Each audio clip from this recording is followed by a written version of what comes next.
వీడియోని స్టార్ట్ చేసే ముందు ఇలాంటి మరిన్ని ఇంట్రెస్టింగ్ వీడియోస్ కోసం సబ్స్క్రైబ్ చేసుకుని బెల్ ఐకాన్ యాక్టివేట్ చేసుకోండి. మీ సపోర్ట్గా వీడియోని లైక్ చేసి షేర్ చేసి వీడియో మొత్తం చూశాక మీ ఒపీనియన్ కామెంట్ చేసి సపోర్ట్ చేయండి. వీడియో చాలా ఇంట్రెస్టింగ్గా ఉంటుంది, లాస్ట్ వరకు చూడండి. తెలుగు సినిమా చరిత్ర పుటల్లో కొన్ని సినిమాలు కేవలం బాక్సాఫీస్ విజయాలుగా మాత్రమే మిగిలిపోవు. అవి టాలీవుడ్ స్థాయిని, దాని డిమాండ్ని, మార్కెట్ స్కేల్ని ఊహించని ఎత్తులకు తీసుకెళ్తాయి. అలాంటి రెండు అసాధారణమైన చిత్రాలు నందమూరి నటసింహం, బాలకృష్ణ నటించిన సమరసింహారెడ్డి మరియు మెగాస్టార్ చిరంజీవి నటించిన ఇంద్ర. ఈ రెండు సినిమాలు తెలుగు సినిమా పరిశ్రమలో సరికొత్త చరిత్రను లిఖించాయి.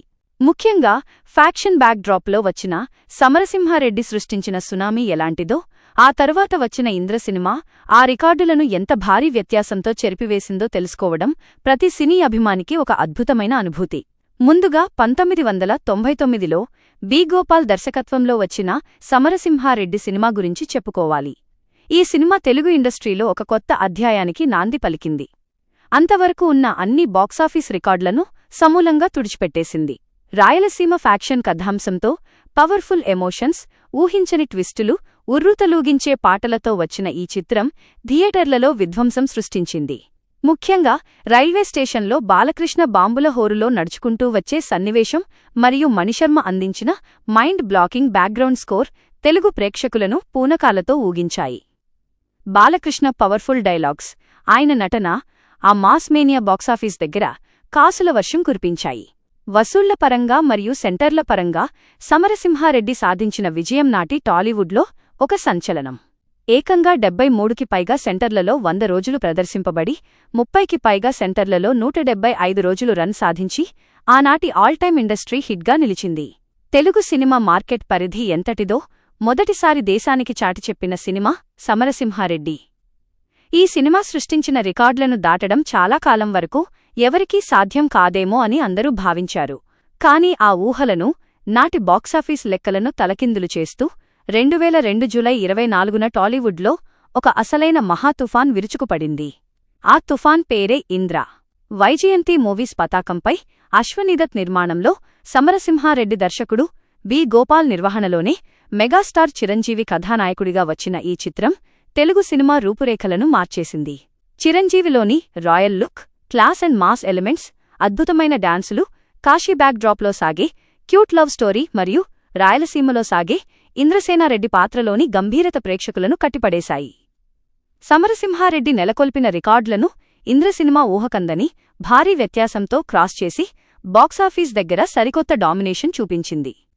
విడుదలైన మొదటి రోజు నుంచే రికార్డుల వేట ప్రారంభించిన ఇంద్ర ఆంధ్ర సీడెడ్ నైజాం అనే తేడా లేకుండా అన్ని ప్రాంతాలలో కలెక్షన్ల వర్షం కురిపించింది. 151 సెంటర్లలో నేరుగా 50 రోజులు, 122 సెంటర్లలో నేరుగా 100 రోజులు మరియు 32 సెంటర్లలో నేరుగా 175 రోజులు ఆడి ఒక అద్భుతమైన రికార్డును నమోదు చేసింది. 122 సెంటర్లలో 100 రోజులు ఆడడం అనేది నాటి రోజుల్లో ఎవరూ ఊహించని ఒక అద్భుతమైన మైలురాయి. ఇక కలెక్షన్ల విషయానికి వస్తే ఇంద్ర సృష్టించిన ప్రభంజనం టాలీవుడ్ చరిత్రలో సువర్ణాక్షరాలతో నిలిచిపోతుంది. నాటి రోజుల్లోనే ఏకంగా 50 కోట్లకు పైగా గ్రాస్ కలెక్షన్ సాధించిన మొట్టమొదటి తెలుగు సినిమాగా ఇంద్ర ఆల్ టైమ్ రికార్డు సృష్టించింది. 50 కోట్ల క్లబ్ని తెలుగు సినిమాకి పరిచయం చేసిన మొదటి చిత్రంగా ఇంద్ర నిలిచి అప్పటి వరకు ఉన్న అన్ని టాలీవుడ్ బెంచ్ మార్కులను తుడిచిపెట్టేసింది. అంతకుముందు సౌత్ ఇండియాలో తమిళ సూపర్ స్టార్ రజనీకాంత్ నటించిన పడయప్ప సినిమా పేరిట ఉన్న ఆల్ టైమ్ సౌత్ ఇండియన్ రికార్డును సైతం ఇంద్ర దాటేసి ఆ సమయంలో దక్షిణాదిలోనే అత్యధిక వసూళ్లు సాధించిన నంబర్ 1 సినిమాగా నిలిచింది. ఈ విజయం కేవలం తెలుగు రాష్ట్రాలకే పరిమితం కాలేదు. కర్ణాటక, ఒడిషా మరియు నార్తిండియా ప్రాంతాలలో కూడా ఇంద్ర అత్యంత భారీ స్థాయిలో కలెక్ట్ చేసింది.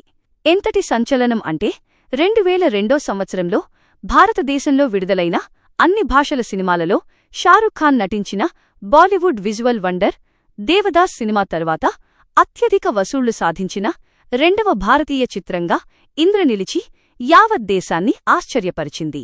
ఒక ప్రాంతీయ భాషా చిత్రం బాలీవుడ్ బ్రహ్మాండమైన ప్రాజెక్టుల సరసన నిలిచి దేశంలోనే సెకండ్ హైయెస్ట్ గ్రాసింగ్ మూవీగా నిలవడం మెగాస్టార్ చిరంజీవి గారి సత్తాకు తార్కాణం. ఇంద్ర సినిమాతో చిరంజీవి గారు సృష్టించిన ఈ ప్రభంజనం తెలుగు సినిమా పరిశ్రమపై చెరగని ముద్ర వేసింది. ఆయన చూపించిన బాక్సాఫీస్ స్టామినా టాలీవుడ్ మార్కెట్ని సరికొత్త శిఖరాలకు చేర్చింది. నిర్మాతలు ధైర్యంగా, భారీ బడ్జెట్తో సినిమాలు తీయడానికి ఈ చిత్రం ఒక బలమైన నమ్మకాన్ని ఇచ్చింది. ఫ్యాక్షన్ నేపథ్యం ఉన్న కథను కూడా ఎంత అందంగా, క్లాస్గా, కుటుంబ సమేతంగా చూడదగ్గ స్థాయిలో మలచవచ్చో ఇంద్ర సినిమా నిరూపించింది. సమరసింహారెడ్డితో బాలకృష్ణ ఫ్యాక్షన్ జోనర్కి గట్టి పునాది వేస్తే, మెగాస్టార్ చిరంజీవి తన ఇంద్ర సినిమాతో ఆ జోనర్ని సరికొత్త ఎత్తులో నిలబెట్టి బాక్సాఫీస్ రాజసింహుడిగా నిలిచారు. ఈ రెండు సినిమాలు తెలుగు సినిమా కమర్షియల్ ప్రయాణంలో ఎప్పటికీ నిలిచిపోయే రెండు మహత్తర ఘట్టాలు. మెగాస్టార్ చిరంజీవి గారు ఇంద్ర సినిమాతో సృష్టించిన ప్రభంజనం ఎలాంటిదంటే, అది టాలీవుడ్ బాక్సాఫీస్ లెక్కలను మార్చడమే కాకుండా ఆ తర్వాత వచ్చిన ఫ్యాక్షన్ సినిమాలన్నింటిపై చాలా కాలం పాటు తన ప్రభావాన్ని చూపించింది. ఎంతలా అంటే, అసలు తెలుగు సినిమాలో ఫ్యాక్షన్ ట్రెండ్కి పునాది వేసి దానికి బ్రాండ్ అంబాసిడర్గా నిలిచిన నందమూరి బాలకృష్ణగారు కూడా ఇంద్ర సినిమా ఇచ్చిన హ్యాంగోవర్ని దాటలేకపోయారు. ఇంద్ర సినిమా అందించిన ఆ అద్భుతమైన అనుభూతి ఆడియన్స్ మదిలో ఎంతగా ముద్రపడిపోయిందంటే, ఆ తర్వాత ఏ ఫ్యాక్షన్ సినిమా వచ్చినా ప్రేక్షకులు దానిని ఇంద్రతో పోల్చి చూడటం మొదలుపెట్టారు. దీనికి బెస్ట్ ఎగ్జాంపుల్గా 2002లో వచ్చిన బాలకృష్ణ చెన్నకేశవరెడ్డి సినిమాని చెప్పుకోవచ్చు. ఇంద్ర సినిమా జూలైలో విడుదల కాగా కేవలం 2 నెలల వ్యవధిలోనే సెప్టెంబర్లో చెన్నకేశవరెడ్డి థియేటర్లలోకి వచ్చింది. ఆది సినిమాతో ఇండస్ట్రీని షేక్ చేసిన వివి వినాయక్ దర్శకత్వం వహించడం, విష్ణువర్ధన్ రెడ్డిగా బాలకృష్ణ 2 విభిన్నమైన పాత్రల్లో కనిపించడంతో ఈ సినిమాపై అంచనాలు ఆకాశాన్ని తాకాయి. అప్పట్లోనే అత్యంత భారీ ఓపెనింగ్ సాధించిన ఈ చిత్రం ఇంద్ర సినిమా రికార్డులను తిరగరాస్తుందని అందరూ భావించారు.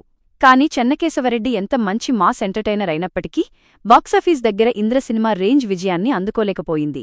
దానికి ప్రధాన కారణం ప్రేక్షకులు ఇంకా ఇంద్ర హ్యాంగోవర్ నుండి బయటపడకపోవడమే. కాశీలో పండిట్ శంకర్ శర్మగా చిరంజీవి చూపించిన క్లాస్, రాయలసీమలో ఇంద్రసేనారెడ్డిగా ఆయన చూపించిన రాయల్ మాస్, ఆ సినిమాలో ఉన్న కామెడీ, రొమాన్స్, బ్లాక్బస్టర్ సాంగ్స్ మరియు సెంటిమెంట్ కలబోత ఆడియన్స్ మనసులో పాతుకుపోయాయి. దాంతో చెన్నకేశవరెడ్డిలోని సీరియస్ ఫ్యాక్షన్ డ్రామా ప్రేక్షకులకు పూర్తిగా కనెక్ట్ అవ్వలేకపోయింది. ఈ విధంగా ఫ్యాక్షన్ సినిమాలకు కేరాఫ్ అడ్రస్ అయిన బాలకృష్ణగారికి కూడా ఇంద్ర ప్రభావం ఒక సవాలుగా మారింది. ఒక్క రకంగా చెప్పాలంటే ఇంద్ర సినిమా ఫ్యాక్షన్ జోనర్కి ఒక కొత్త ప్రమాణాన్ని, బెంచ్ మార్క్ని సెట్ చేసింది. ఎంతటి మాస్ డైరెక్టర్లు వచ్చినా, ఎంతటి పెద్ద హీరోలు ఫ్యాక్షన్ సినిమాలు చేసినా ఇంద్ర సృష్టించిన ఆ మ్యాజిక్ని రీక్రియేట్ చేయడం ఎవరికీ సాధ్యపడలేదు. అలా మెగాస్టార్ చిరంజీవి గారు ఇంద్ర సినిమాతో తెలుగు సినిమా పరిశ్రమపై ఒక తిరుగులేని ముద్ర వేశారు. అసలు తన జానర్ కానప్పటికీ తన కంఫర్ట్లో ఉండే సబ్జెక్ట్ ఇంద్ర కాని సినిమా. ఎందుకంటే మెగాస్టార్ జోనర్ అనేది ఒక కమర్షియల్ మాస్ ఎంటర్టైనర్. వేరే హీరో బ్రాండ్ అంబాసిడర్గా ఉన్నటువంటి జోనర్ని కూడా తన మానియాలో ముగిపోయేలా చేసినటువంటి హీరో మెగాస్టార్. అయితే కొంతమంది విషయాన్ని భరించలేక ఇంద్ర సినిమా కలెక్షన్స్ ఫేక్ అని చెప్తూ ఉంటారు. అయితే అది విన్నప్పుడల్లా జనాలు ఇంద్ర సినిమా కలెక్షన్స్ ఫేక్ అని చెప్పిన వాళ్ళని పిచ్చివాళ్లలా చూస్తారు. ఎందుకంటే ఆ రోజుల్లో ఇంద్ర సినిమా చూడడానికి థియేటర్స్కి వెళ్లిన వాళ్లకి సినిమా టికెట్లు అసలు దొరికాయో లేదో, ఎంత కష్టపడితే దొరికాయో అనుభవించిన వాళ్లకి తెలుసు. ఎందుకంటే ఒక సాధారణ స్టార్ హీరో చేసినటువంటి సినిమా, మెగాస్టార్ లాంటి నెంబర్ 1 హీరో చేసిన సినిమా కలెక్షన్స్లో చాలా తేడా ఉంటుంది. అలా తెలుగు సినీ ప్రేక్షకులను ఉర్రూతలూగించిన ఇంద్ర సినిమా యాంటీ ఫ్యాన్స్కి మాత్రం చుక్కలు చూపించి ఇన్సెక్యూరిటీని తీసుకువచ్చింది. అందుకే సినిమా వచ్చి దాదాపు 25 సంవత్సరాలు కంప్లీట్ అవుతున్నా ఇప్పటికీ హేటర్స్ ఈ సినిమా సక్సెస్ మీద పడి ఏడుస్తూనే ఉంటారు. మరి ఈ 2 ఫిలిమ్స్లో మీ ఫేవరెట్ ఫిలిం ఏదో కామెంట్ చేయండి.